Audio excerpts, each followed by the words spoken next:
Nossa aula de hoje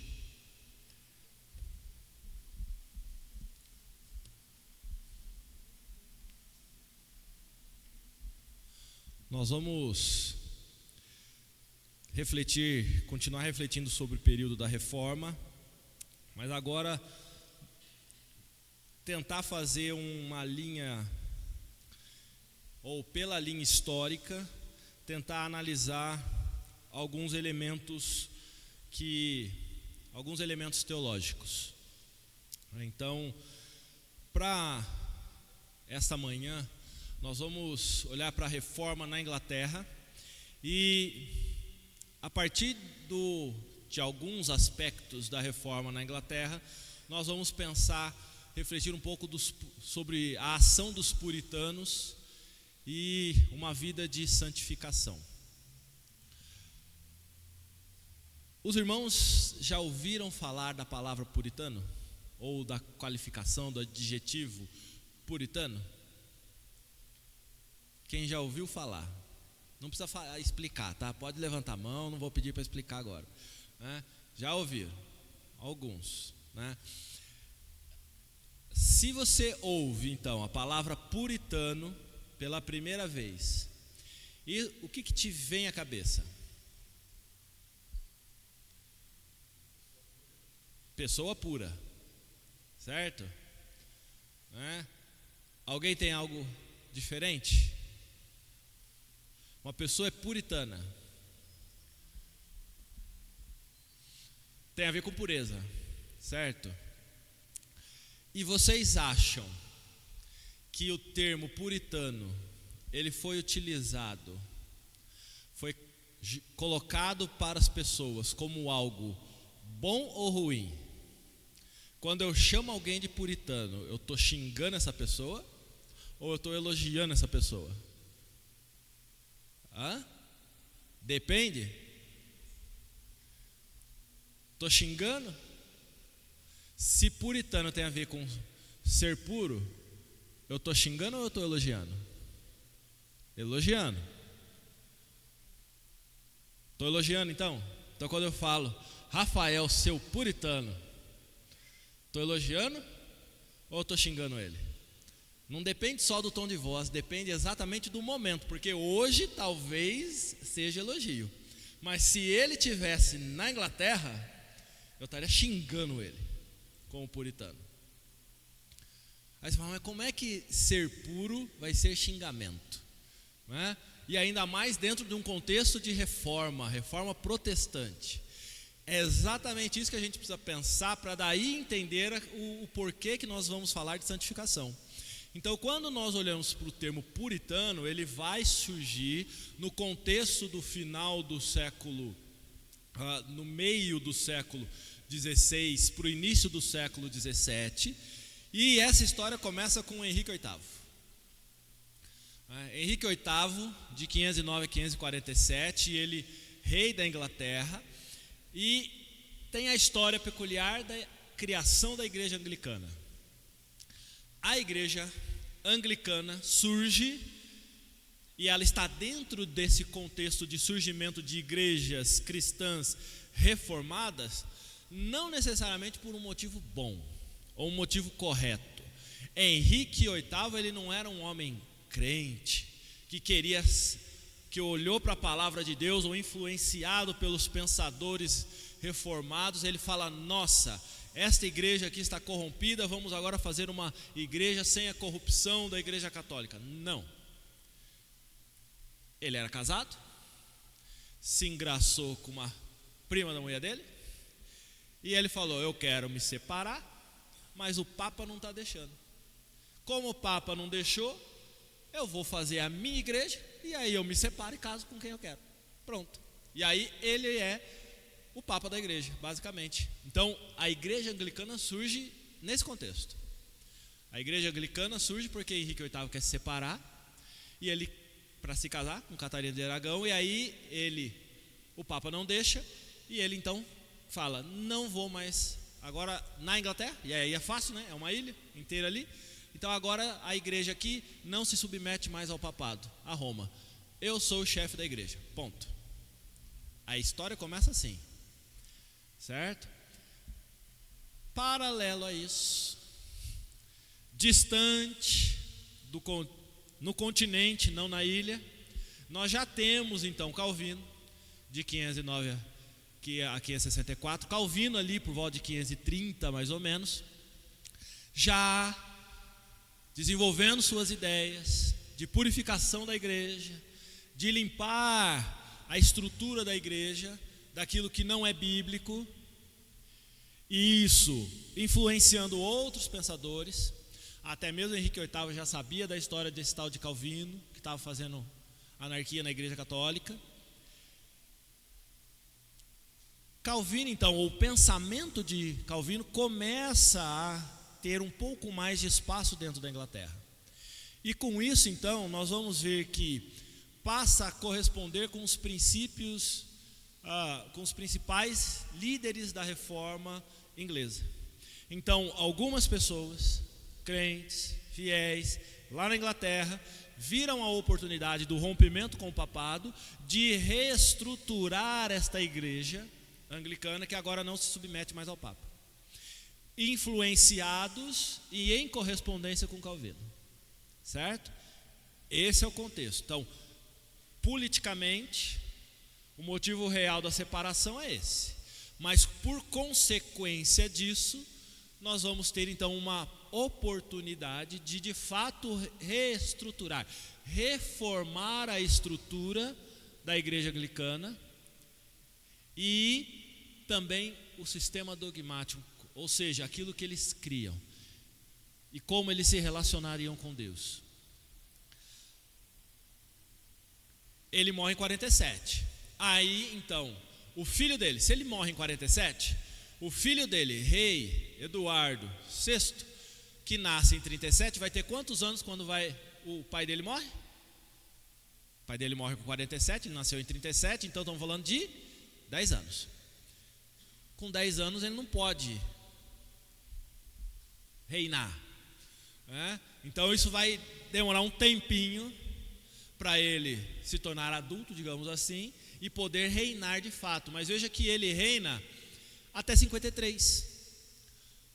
Ou seja, de 47 a 53, estamos falando de 8 anos. Então veja que eu estou falando de um rei que não conseguiu, por ser criança até, ele não conseguiu de fato reinar plenamente. Contudo, no período deste rei Eduardo, nós vamos ter a oportunidade da igreja viver um momento de reestruturação. E aí nós vamos ter um exemplo de Thomas Cranmer, como líder da reforma inglesa, na Inglaterra, que ele vai publicar o livro de oração comum. Seria algo semelhante ao manual litúrgico que nós temos hoje, dentro da igreja, onde vai falar sobre como que deve se dar a liturgia do culto, como que deve ser a oração da manhã, a oração da noite, a oração da tarde, os princípios litúrgicos. Ou seja, vamos repensar toda essa coisa que a gente trouxe da Igreja Católica, e vamos agora olhar para a Bíblia e vamos simplificar essa estrutura aqui. Vamos olhar para a Bíblia e ver aquilo que está próximo ou fiel à Bíblia, e vamos tentar fazer desta forma. Então, o primeiro documento, digamos assim, que a gente vai ter da igreja, da instituição, como resultado deste processo de renovação, de reformulação, vai ser esse livro de oração comum. E isso dá o tom da primeira liturgia em inglês. Porque quando há o rompimento do Henrique VIII, a igreja anglicana, ela continua sendo a igreja católica, do mesmo jeito.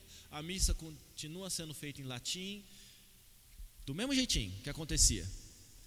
É a partir deste movimento com Thomas Cranmer que a gente vai ter então agora, não, a missa não vai ser mais em latim, a missa vai ser, ou o culto vai ser em inglês, na língua do povo, né? Então a gente tem alguns marcos importantes aí, mas é curto, acaba rápido. E aí nós vamos ter um período interessante, porque vem quem agora? Maria Tudor, conhecido como a sanguinária. Por que será que ela era conhecida como a sanguinária? E veja que ela nasce em 516, portanto ela nasce antes do rei Eduardo, antes do Eduardo. E quem que é Maria Tudor? Lembra do rei Henrique VIII? O que ele fez? Ele jogou fora a mulher, a primeira, para casar com uma segunda, não é isso? Ele teve filho com essa primeira? Teve. Quem que é a filha dele, rei, e que vem a se tornar rainha agora, porque o filho do segundo casamento morreu, nasceu doentinho e morreu jovem? Maria Tudor.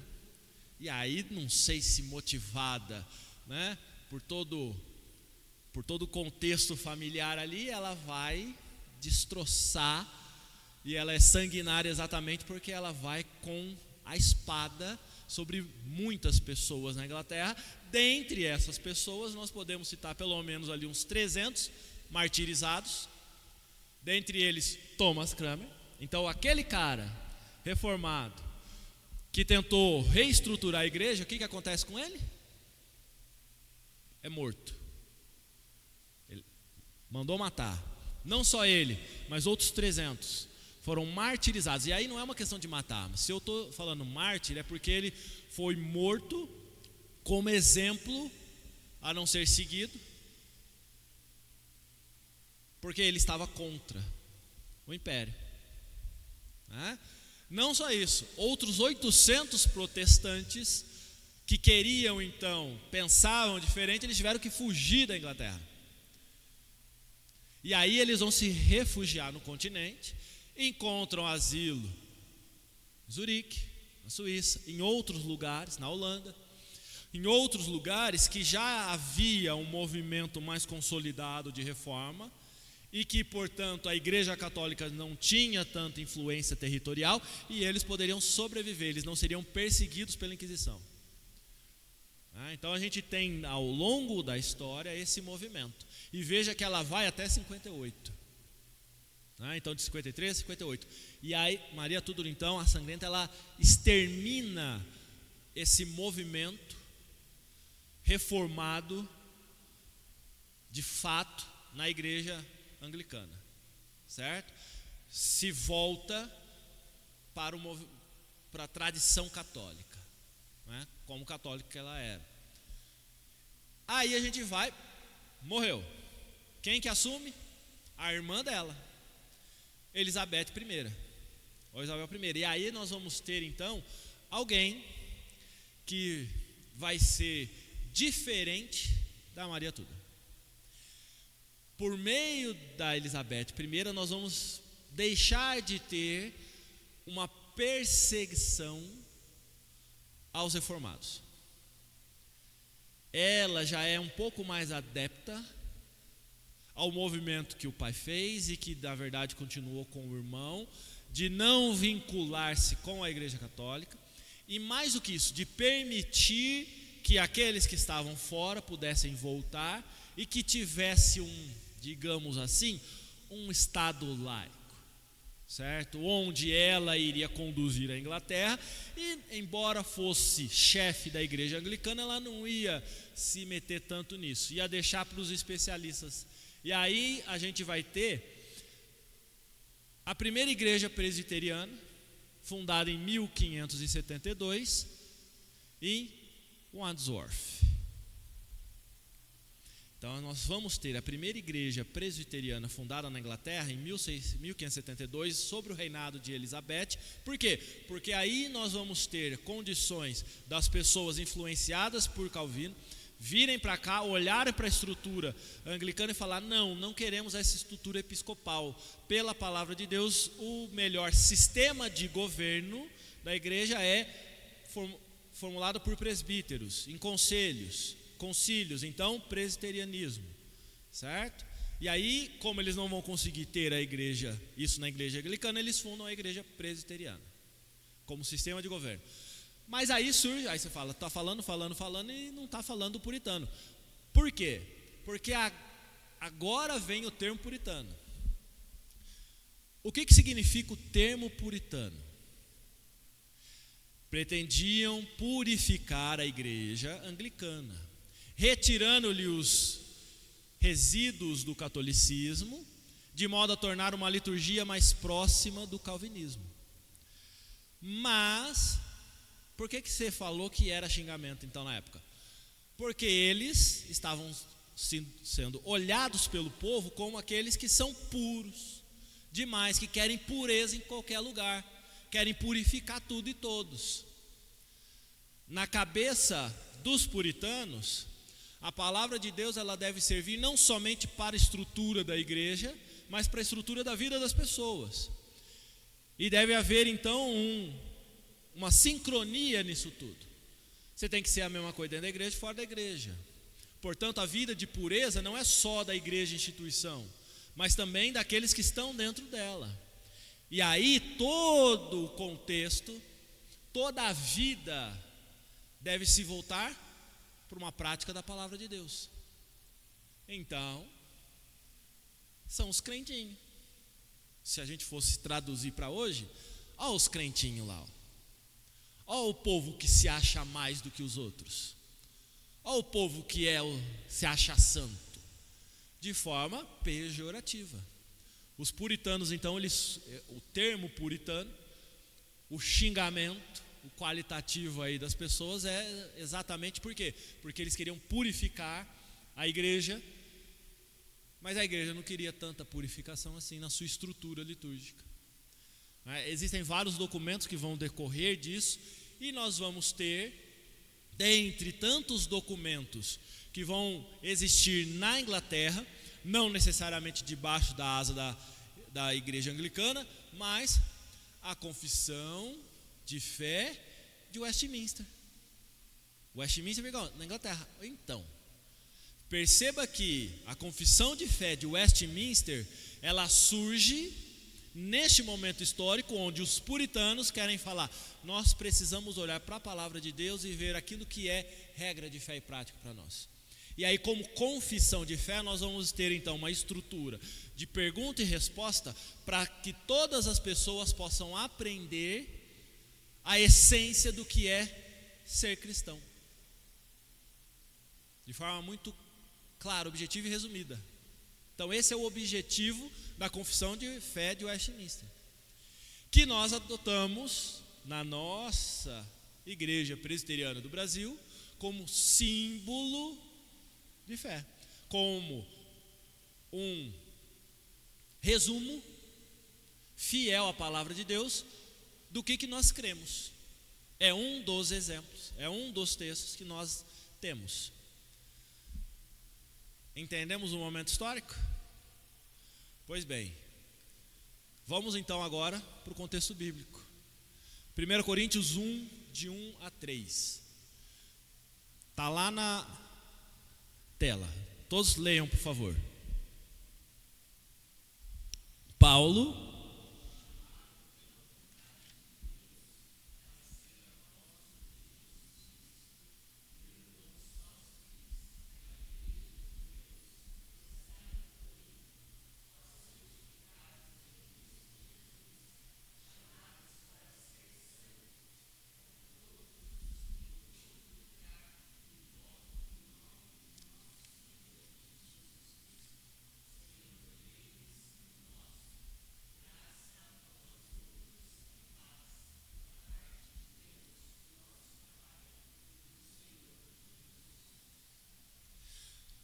perceba que Paulo, ao se apresentar à igreja de Corinto, nós vamos ter, veja, alguns textos que vão falar de santificação, mas isso são alguns pequenos trechos da Bíblia como um todo, certo? Mas vamos olhar para Paulo já na apresentação aos Coríntios. Ele se apresenta a quem? Ele fala de quem ele é, chamado pela vontade de Deus para ser apóstolo de Jesus Cristo, e o irmão sócio, ou seja, quem está com ele, acrescenta aí com quem que ele está falando? Igreja de Deus. Quem que é a igreja de Deus? Igreja, povo, certo? Então ele está falando quem que é povo de Deus. Essa vocês têm que saber. existe basicamente o que é povo de Deus e o que não é povo de Deus. O povo de Deus vai para o céu, não o povo de Deus vai para o inferno. Quem que é povo de Deus? Quem que é povo de Deus? Não vale colar no tema da lição. Santificado vai ser consequência disso. Quem que é povo de Deus? Os quê? Os escolhidos. Mas vocês estão esquecendo o mais simples. Parece o povo que vai fazer prova que erra a questão mais simples. Acerta mais difícil e erra mais fácil. Você só passa a ser, ou melhor, sai da condição de criatura de Deus para ser povo de Deus, filho de Deus, por meio do quê? Por meio de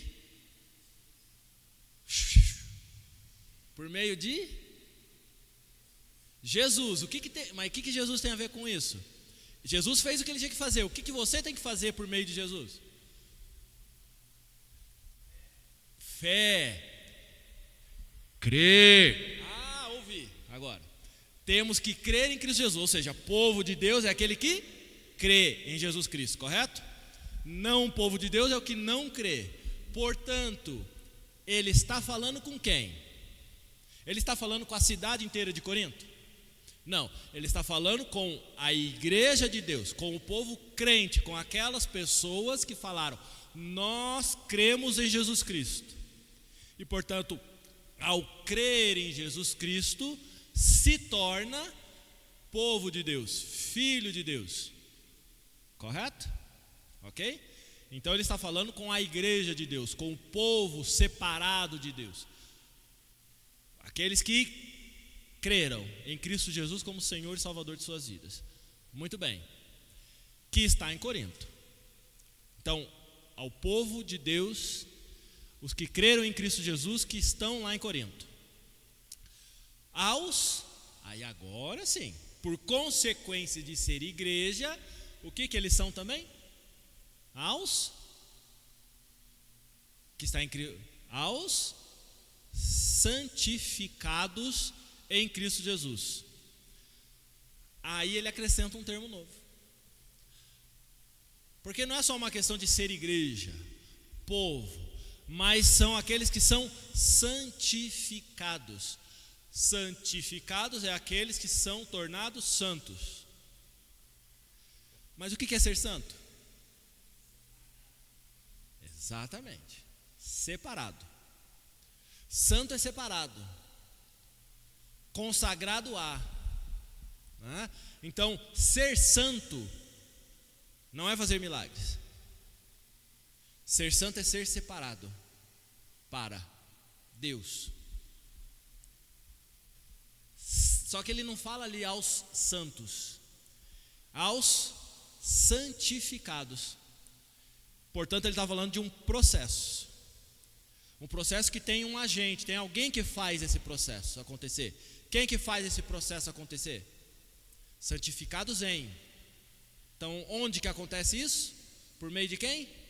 Por meio de Jesus Cristo. Então veja, nós, povo de Deus, igreja de Deus, corpo de Cristo, somos separados em Cristo Jesus. Mas separados para quê? Para continuar sendo separado, santo. Para continuar sendo, ou para se tornar e continuar sendo diferente de qualquer outra coisa que não seja o modelo. Chamados para quê? Para ser santos, separados. Para ser algo que não era. Para passar por um processo de transformação, regeneração, transformação e condução de vida, já que o processo é de santificado, é contínuo, que não existia antes. Com todos os que em todo lugar invocam o nome de nosso Senhor Jesus Cristo. Agora então, nós não estamos lá em Corinto, mas Paulo estende essa carta a todos nós. Por quê? Porque todos nós que estamos invocando o nome do Senhor Jesus Cristo, Senhor deles e nosso. Graça a vós outros e paz da parte de Deus, nosso Pai, e do Senhor Jesus Cristo. Portanto, a mensagem que Paulo tem aos Coríntios também serve para nós. E a característica, a atribuição de santos, de santidade, se servia aos coríntios, crentes, convertidos, também deve servir a nós. Então, o que é santificação? O que é esse processo de se tornar santo? Pergunta fácil?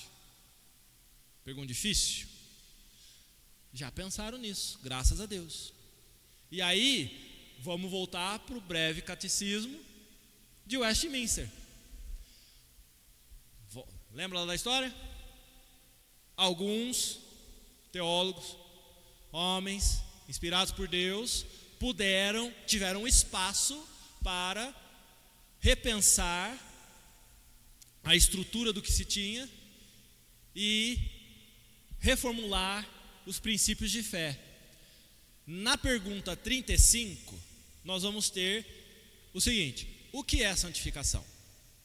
A resposta é: santificação é a obra da livre graça de Deus, pela qual somos renovados em todo o nosso ser, segundo a imagem de Deus, habilitados a morrer cada vez mais para o pecado e a viver para a retidão. Portanto, só pode ser santificado aquele que é convertido.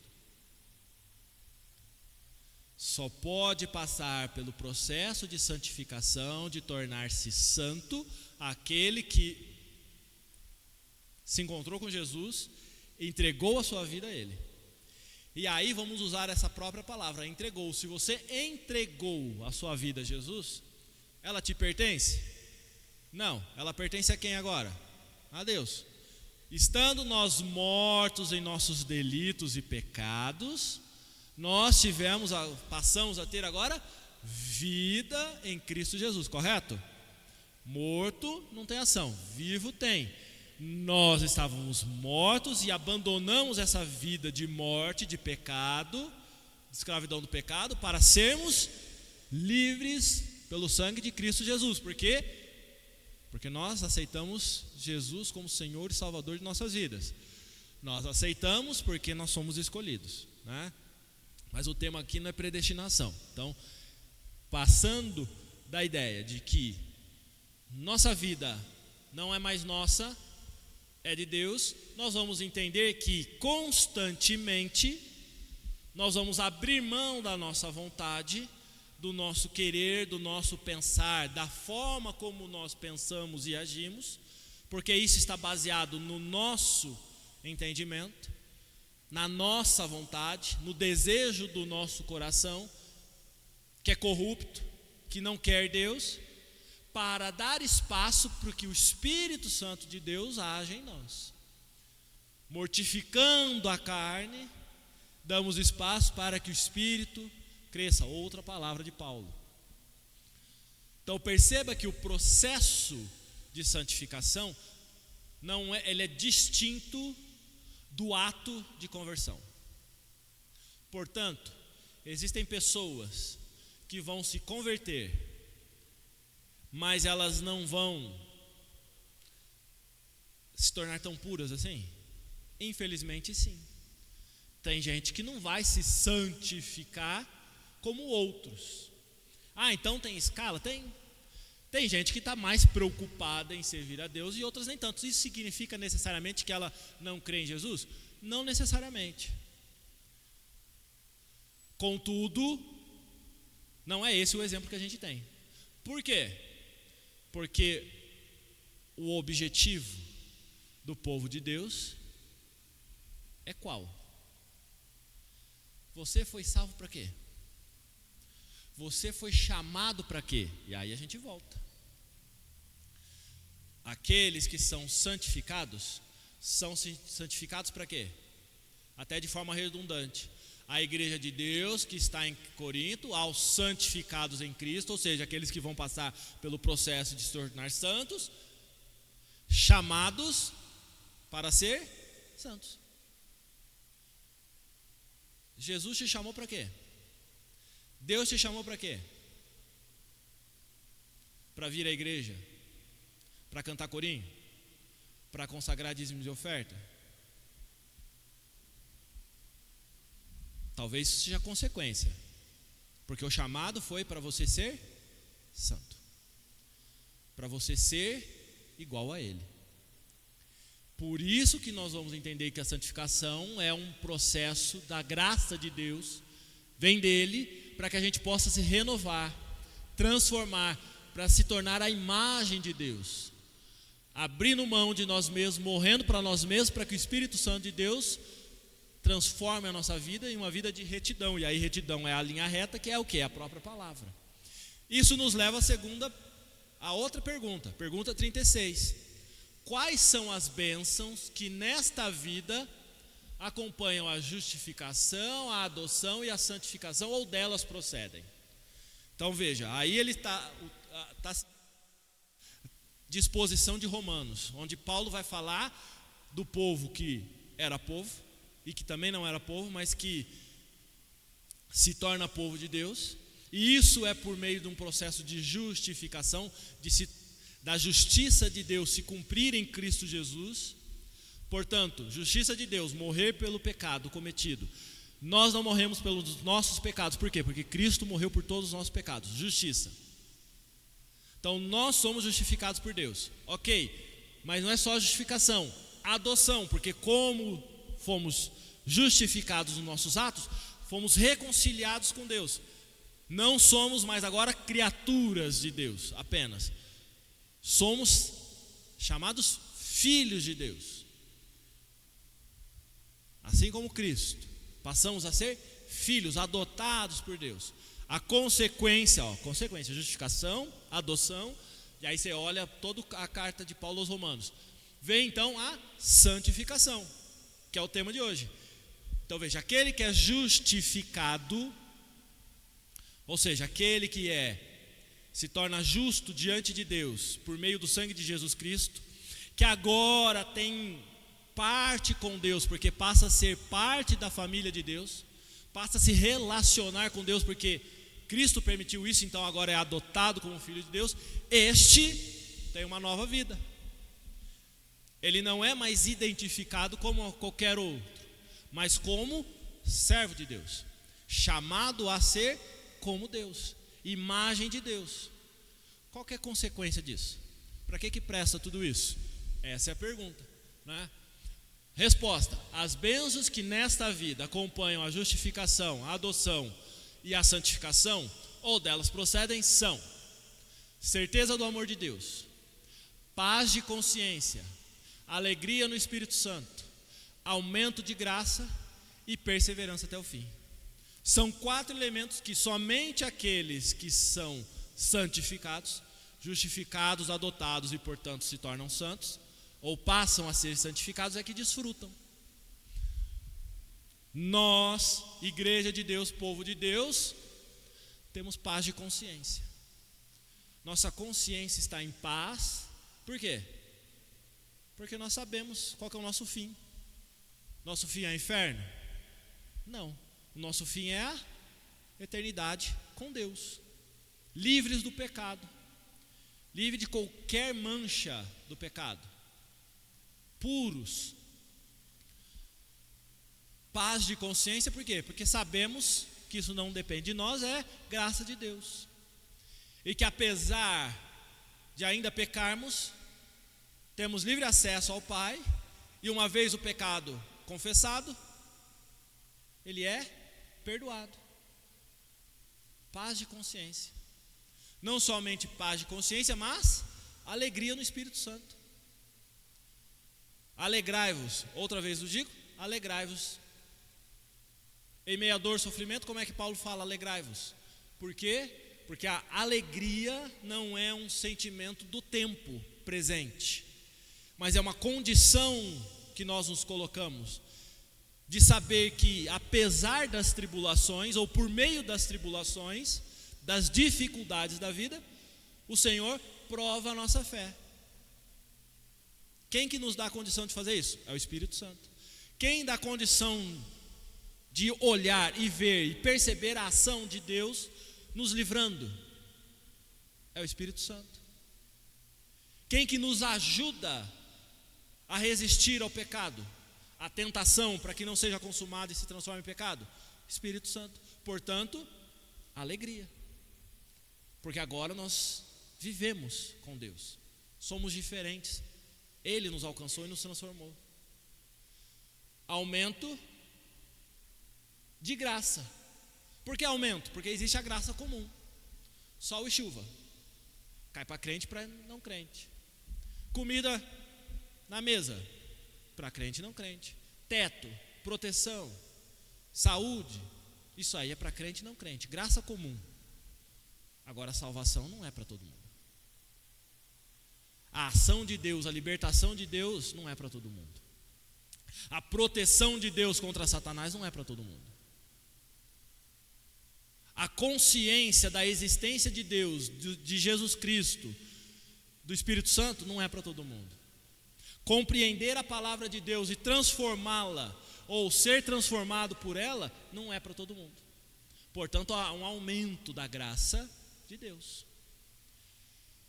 Perseverança até o fim. Se não é por Deus, quem é que faz resistir a tudo que o mundo tem e chegar até o final consciente e ainda servindo ao Senhor? Já diz Apocalipse, se os tempos não fossem abreviados, até os escolhidos iam fazer o quê? Apostatar da fé.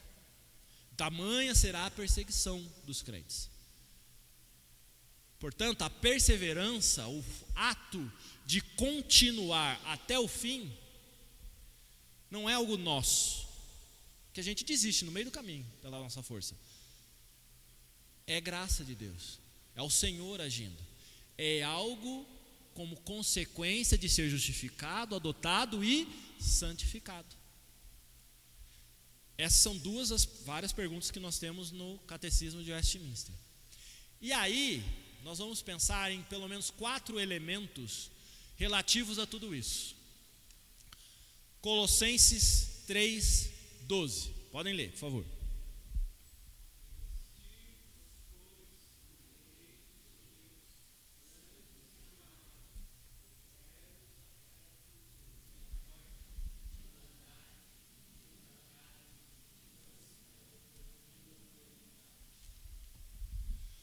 Perceba que o verbo utilizado por Paulo a falar com os colossenses é de revestir.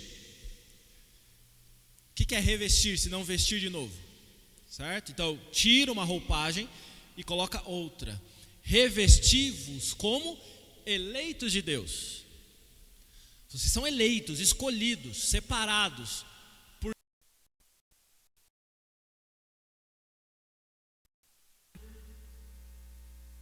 dele, amados, de ternos afetos de misericórdia, de bondade. Então você deve se revestir como um santo, como alguém amado por Deus, como alguém que tem ternos afetos de misericórdia, como alguém bom, humilde, manso, longânimo. Essas características, essa roupagem é do crente, tem que ser do crente. Porque você agora não é mais o que você era.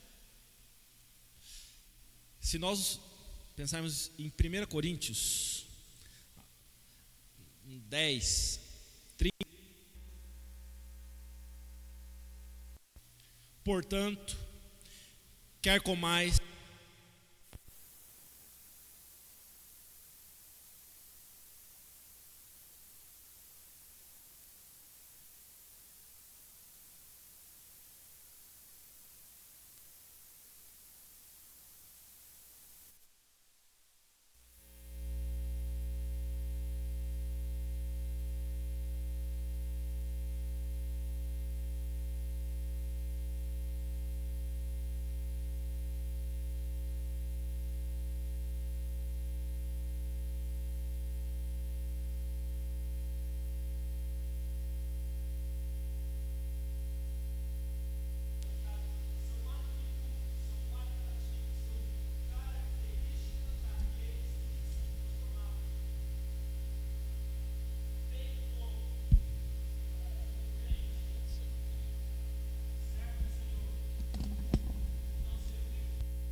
porque não é a condição que você deve ficar.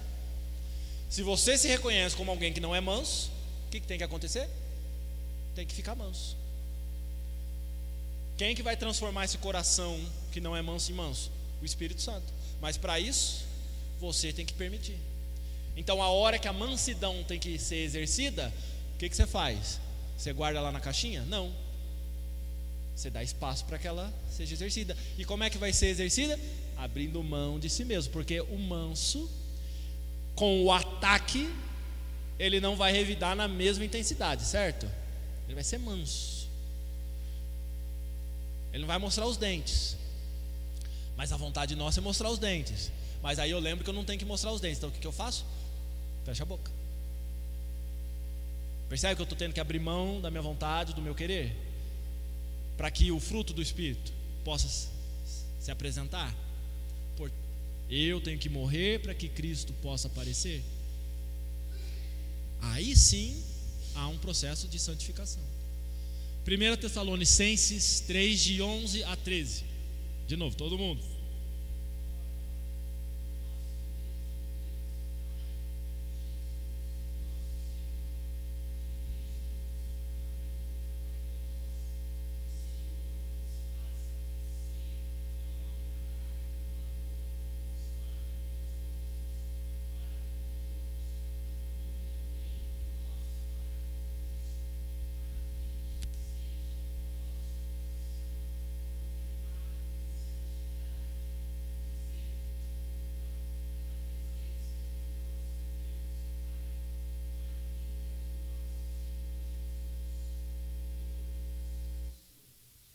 Perceba que essa renovação, ela não é um aspecto moral apenas, mas ela é universal, para todos. A renovação universal é porque é para todos, não é só para um caso ou outro. E é moral por quê? Porque ela impacta exatamente a nossa definição de certo e errado, do correto e errado. Todos nós estamos sujeitos a sermos transformados, a buscar um outro caminho, por meio do Pai e do Filho, onde o Senhor vos faça crescer e aumentar no amor uns para com os outros. Como é que a gente ama alguém fazendo somente a nossa vontade? Isso não é amor. Até mesmo porque o exemplo simples e direto de João 3,16 é: porque Deus amou o mundo e Ele ficou só olhando para esse mundo? Não. Pelo motivo, porque Deus amou o mundo de tal maneira que deu o seu Filho unigênito, para que todo que nele crê não pereça, mas tenha vida eterna. Portanto, o amor implica em ação. Que ação é essa? Abrir mão. Deus abriu mão do seu Filho. Jesus podia falar, não, podia, ele é Deus também, mas ele falou, não, ele não falou. O que ele fez? Abriu mão de si mesmo, se esvaziou de Deus para se humilhar em forma humana. Para quê? Para que aqueles que foram escolhidos por Deus passassem a ser filhos de Deus. Amor implica em abrir mão, em abnegação. Amor implica em agir em favor do outro também. Portanto, aumentar o amor de uns para com os outros é fazer com que cada um de nós nos esvaziemos de nós mesmos em favor do outro. E se todo mundo se esvazia, não vai ter ninguém cheio. E aí quem que vai poder encher tudo isso? O Espírito Santo. Percebe que a lógica faz sentido? Mas se todo mundo quer ser cheio de si, não tem espaço para o Espírito Santo agir. E aí não tem como ter então a ação do Espírito Santo. Como também para convosco, a fim de que, qual a finalidade disso tudo? O vosso coração seja confirmado em santidade. Tem uma finalidade: a transformação, o crescer e o aumentar o nosso amor, isento de culpa, na presença de Deus. Portanto, nós estamos falando que o processo de santificação ele se estende a todos os crentes. Deve estar presente em todos os crentes. É um processo de renovação, transformação universal. E isso impacta todos nós em toda a nossa prática de vida.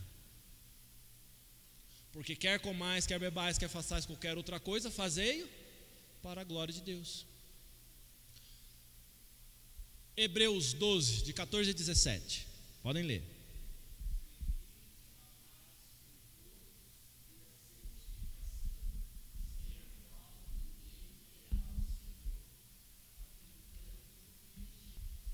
Perceba que nós vamos ter um exemplo de um momento que não houve espaço para arrependimento.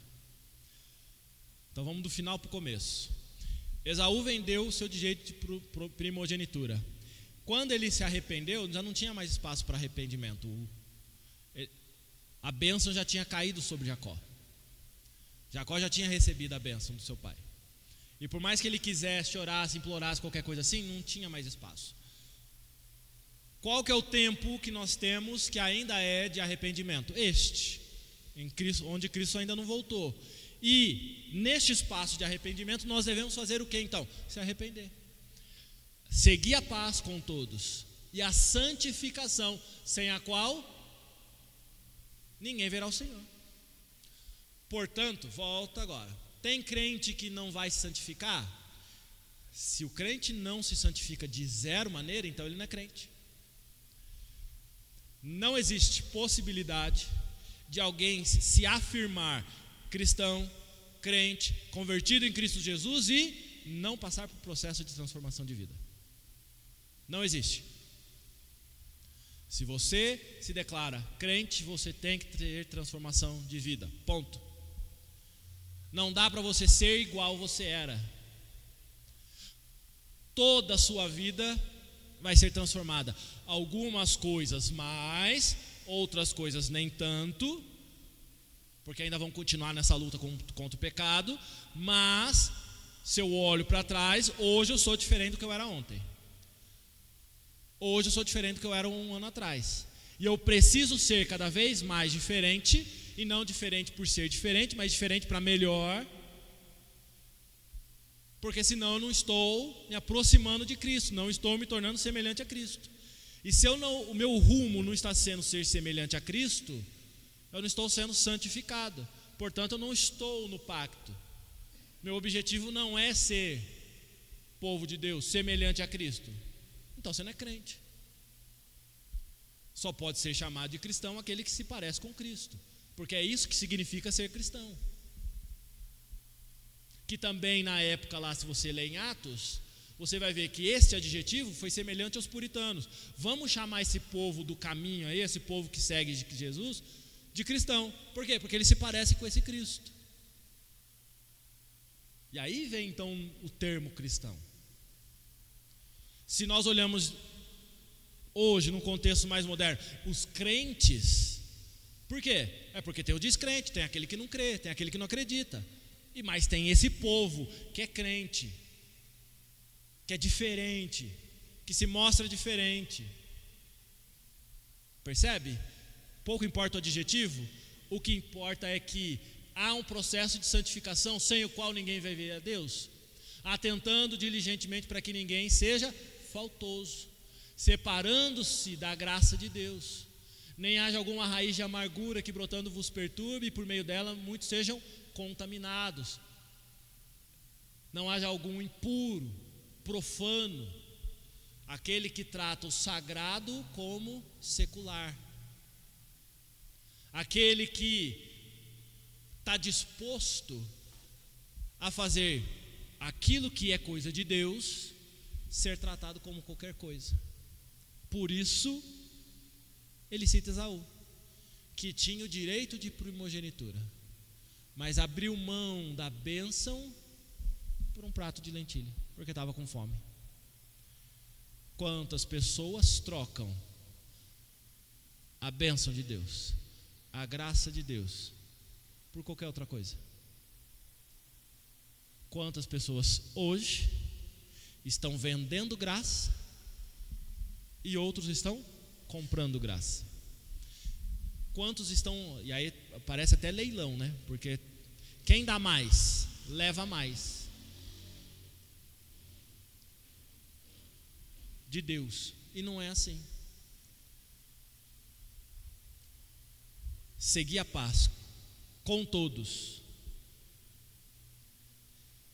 e isso nos mostra que o seguir a paz com todos não é com todos os crentes, é com todos, com qualquer pessoa, porque onde você estiver fazendo qualquer coisa, quer comendo, quer bebendo, quer fazer qualquer outra coisa, fazei para a glória de Deus.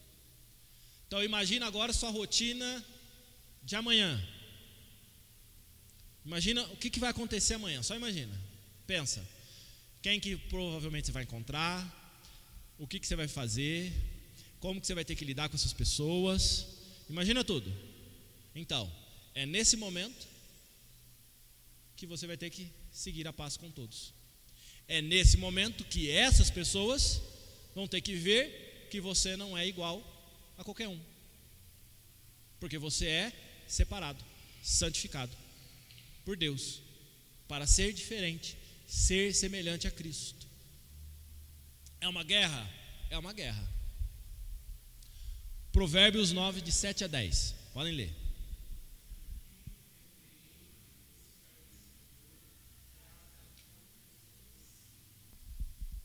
Perceba que a guerra contra o pecado, ela se dá num contexto interno, mas isso também se reflete numa relação entre as pessoas. Portanto, essa guerra santa não é uma guerra contra o indivíduo, contra as pessoas, não é uma jihad islâmica ali, né? Onde eu tenho que agir contra o físico. Provérbios ele já adverte, olha, a pessoa tola, estúpida, não perde tempo com ela não. Se você está falando de coisas de Deus e as pessoas não querem a coisa de Deus, não perca tempo. É lógico que primeiro você tem que falar para saber se a pessoa quer ouvir ou não, né? Então você fala, a pessoa não quer ouvir, não quer dar bola, você não vai ficar insistindo nisso. Não adianta você corrigir o insensato, repreender o escarnecedor. Por quê? Porque é trazer afronta para si. É você falar, pessoa, mentir não é bom, vai caçar sapo, cuida da sua vida. Estou mentindo para você? Não, então o que você está se metendo na minha vida? Traz afronta para si. Quantas vezes a gente vai falar com as pessoas e as pessoas nos ofendem porque a gente está querendo o bem delas ou está querendo que ela faça o correto? Provérbios está falando isso. Ah, mas isso é da relação da gente com os descrentes. Nem tanto, né? Isso se dá na relação de confronto com o pecado. Levanta a mão, aquele que quando foi confrontado por alguém, não quis, já fechou a mão, né? Já não quis dar um soquinho, né? Não quis já dar revidar e falar, sai daqui, não quero ouvir você falando essas coisas não. Não é essa a reação natural? Isso só está evidenciado a mais ali. Não repreendas o escarnecedor para que não se aborreça. Repreende quem? O sábio. Qual que é a característica do sábio? O sábio é aquele que nunca vai fazer coisa errada? Não, porque senão ele não estaria sendo repreendido. Mas o sábio é aquele que uma vez repreendido, ele faz o quê? Pensa, reflete sobre o que está sendo falado e o que fez e muda o caminho. Se arrepende, entende que está num caminho errado e volta, sai do caminho errado. De novo, não tem como eu saber quem é sábio, quem é escarnecedor, somente quando eu falo, quando eu repreendo. Uma vez que eu vou repreender alguém, eu vou saber se essa pessoa é sábia, porque se volta para Deus ou se ela é escarnecedora. Eu só vou saber se eu sou sábio ou se eu sou escarnecedor quando eu, repreendido por alguém, pela palavra,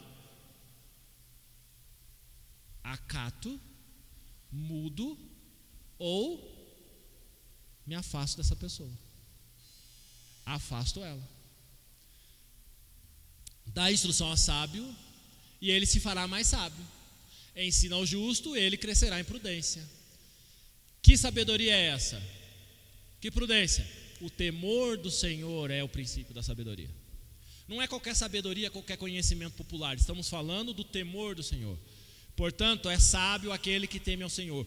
Portanto, todo aquele que é repreendido pela palavra, pelo irmão, por uma pessoa, usando a palavra para falar, você está no caminho errado, e essa pessoa entende, ela é sábia e está no processo de santificação. Aquela que não aceita é tola, é nécia, é estúpida, é escarnecedora.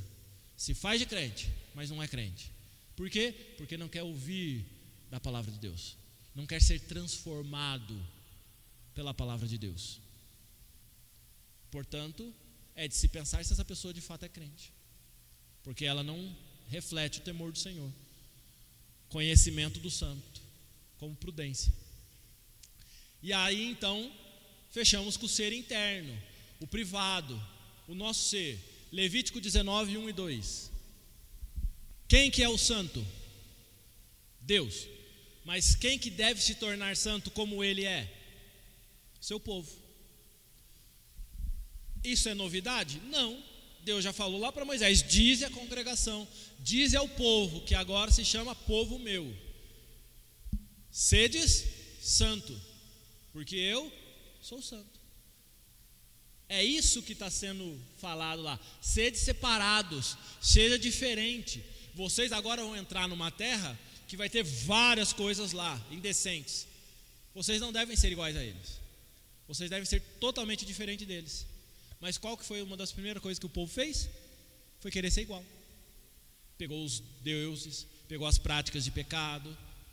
Inclusive eles nem precisavam ter um rei. O que eles queriam? Ter rei. Israel fez um monte de coisa que não era para fazer. Por quê? Porque não quis ser santo, separado, consagrado ao Senhor. Não quis ser como Deus. Houve consequências disso. 1 de Pedro 1, 14 a 16. Pedro não está reinventando as coisas. Ele toma Levítico como base e ele reafirma, então, sede santos porque eu sou santo. Afinal de contas, vocês são filhos de quem? Da obediência. Cristo obedeceu ao Pai, então vocês como filhos têm que ser o quê? Obedientes. Não é o filho que não obedece, porque esse não é filho. Como filho da obediência, o que você faz? Você não se amolda às paixões que tinhas anteriormente na vossa ignorância. Você não vai ser o que você era. Você vai rejeitar tudo isso. Para quê? Para se tornar nova criatura. Se a gente vai para Gálatas, vamos lá para Gálatas, capítulo 5.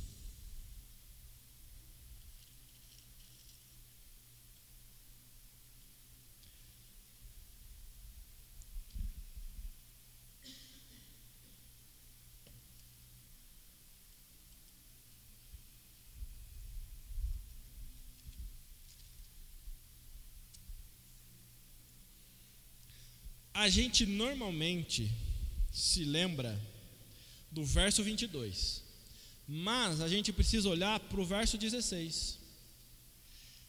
Gálatas 5. Digo, porém, andai no Espírito, e jamais satisfareis a concupiscência da carne.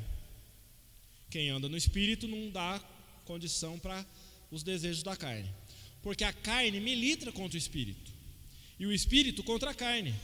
Guerra, como a gente viu ali, porque são opostos entre si, para que não façais o que porventura seja do vosso querer. Mas se sois guiados pelo Espírito, não estáis sob a lei.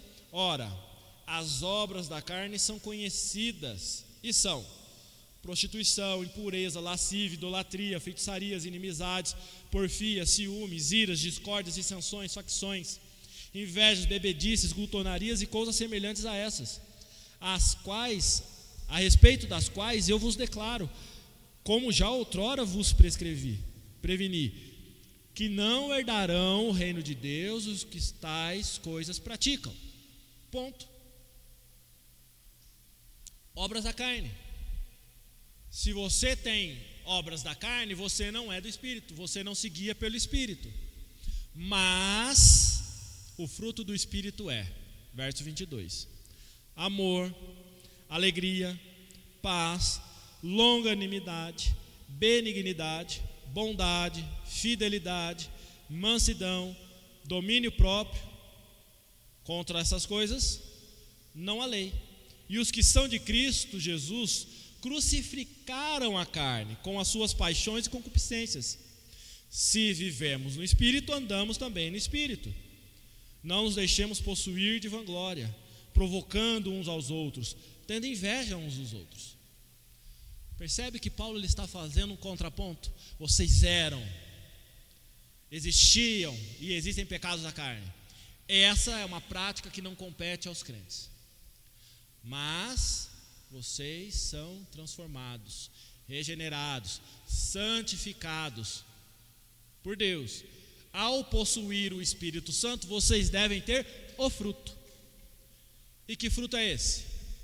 É um fruto que tem cor, sabor, características diferentes. Qual que é então? Como é que eu defino esse fruto? O fruto, é um só, certo? Amor, alegria, paz, longanimidade, benignidade, bondade, fidelidade, mansidão e domínio próprio. Tem como ter fruto do Espírito sem ser longânimo e benigno? Não, porque o fruto é um só. Então esse fruto está amargo, está ruim, não está prestando. Tem como espelhar, produzir o fruto do Espírito sem amor, alegria e bondade? Não também. Por quê? Porque é do fruto. Tem como ser cristão e espelhar o fruto do Espírito Santo de Deus sem mansidão e domínio próprio? Também não. Por quê? Porque é um só. O nosso coração miserável, desgraçado, pecador faz o quê? A gente olha como se fosse frutos. Eu sou muito benigno, então eu não preciso ter domínio próprio. Eu sou muito bondoso, então eu não preciso ser tão pacífico assim. Não tem opção. Tudo é uma coisa só. O fruto do crente que se santifica, porque todos essas características estão em quem? Em Cristo, com o qual nós devemos espelhar. Se o fruto do Espírito é isso, e nós então somos os galhos que produzem esse fruto, a gente tem que lembrar quem é a videira, e estamos vinculados a quem? Jesus é a videira, vós sois os ramos. E qual que é o fruto desse ramo então? Fruto que vem de Jesus? O fruto do Espírito. Fechou a lógica. Segundo é santo aquele que vos chamou, tornai-vos santos em todo o vosso procedimento. Não existe espaço para que nós não sejamos iguais a Cristo. Isso é santificação. Aí você fala, o que tem a ver com o puritano? Agora eu entendi. Eu entendi por que chamavam os puritanos de puritano. Porque se eles estavam buscando pureza em meio a um povo que não queria pureza, se eles estavam buscando purificar uma estrutura que as pessoas estavam contentes porque não influenciava a vida delas, aí a gente tem problema. Então, onde o crente pisa e se faz crente, vai ser difícil. Por quê? Porque vai ter coisa diferente. Se o crente pisa num lugar e não é visto como diferente, o problema não está no lugar, o problema está no crente. Porque aonde tem luz, não pode haver trevas. Onde você está, a luz de Cristo deve brilhar. Aonde o sal se apresenta, não tem como ficar sem sabor. Não sou eu que estou falando, é Jesus que falou. Agora a gente que se resolva conosco mesmo, fazendo uma reflexão sobre nós e a nossa consagração a Deus, porque a santificação é obrigatória para todos nós que somos crentes em Cristo Jesus. Amém?